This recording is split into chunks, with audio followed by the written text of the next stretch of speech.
Hello guys, ഇത് ഇവിടെ ഞങ്ങളുടെ വീട്ടിലത്തെ ചെറുതേൻ എടുക്കുന്നതാണ് ഇവിടെ കാണിക്കുന്നത് കേട്ടോ.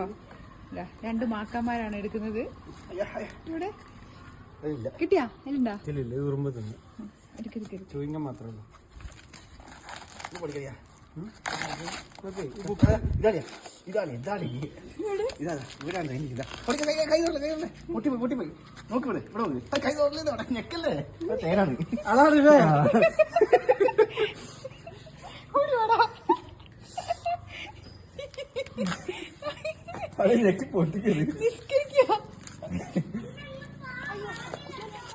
പിള്ളേരെ കൊണ്ടിരണ്ട.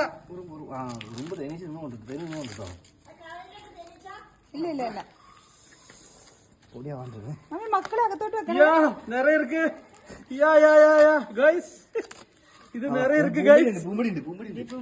അതെന്താ സംഭവം? പൂമ്പടി. അതെന്താ? അത് പൂവിന്റെ പൊടിയില്ല, അതിനുള്ള തേനാക്കണതാണ്. അത് ഇതിലാണ്. ഇനി നമുക്ക് ഇതെടുക്കണോ? അത് നല്ല സ്പൂൺ വേണം. ഞെക്കാൻ കളയാൻ എടുക്കണം. ഒരു തവി എടുത്തുക. കുട്ടികളെ കൊണ്ടല്ലേ വെറുതെ ഉറുമ്പിന്റെ പുറകല്ലേ. ഇതെല്ലാം ഐഡിയ ആണല്ലോ.